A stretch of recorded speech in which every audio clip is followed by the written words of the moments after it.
রাজস্থান রয়্যালসের একটা করে উইকেট পড়ছিল, আর পকেট থেকে ভগবানের ছবি বের করে একটা করে কপালে ঘষা দিচ্ছিলেন লখনৌ সুপার জায়ান্টের মালিক সঞ্জীব গোয়েঙ্কা।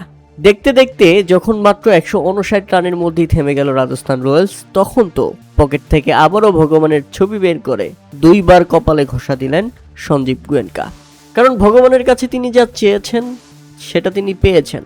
অল্প রানের মধ্যেই থেমে গেছে রাজস্থান রয়্যালস। কিন্তু সঞ্জীব গোয়েঙ্কা কি এটা জানতেন ব্যাটিং করতে নেমে তার দল মাত্র 119 রানের মধ্যে অল আউট হয়ে যাবে?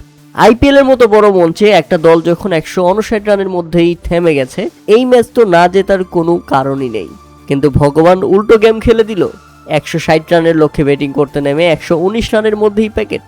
তাদের বুকে হাত দেওয়াটা স্বাভাবিক, হয়তো বুকের ভেতরে চিনচিন ব্যথা করছে। ঋষভ পান্ত বলতেই পারেন, এতে আমার কি করার আছে, এখানে আমার কি দোষ?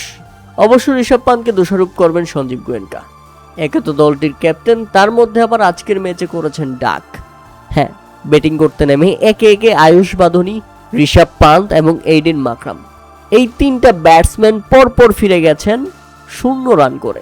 মানে একে একে 3 ব্যাটসম্যান ডাক মেরে ফিরে গেছে। এটি কি মেনে নেওয়ার মতো ঘটনা? না, এই ঘটনা হয়তো বা মেনে নিতে পারবে না লখনৌ সুপার জায়ান্টের মালিক সঞ্জীব গোয়েঙ্কা।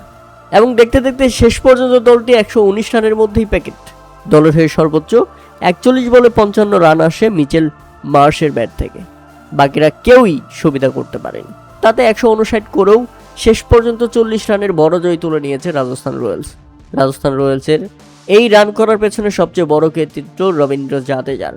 29 বলে 43 রানের অপরাজিত এক ইনিংস খেলে দলকে এনে দিয়েছিলেন 159 রানের লড়ুক সংগ্রহ। কেননা প্রথমে যেভাবে উইকেট হারাচ্ছিল রাজস্থান রয়্যালস, তাতে মনে হচ্ছিল একটা পর্যায়ে তারা 120 রানও করতে পারবে না। কিন্তু সেটাকে 159 রানে পৌঁছে দিয়েছেন রবীন্দ্র জাদেজা, এবং বল হাতেও দারুণ তুলে নিয়েছেন 1 উইকেট।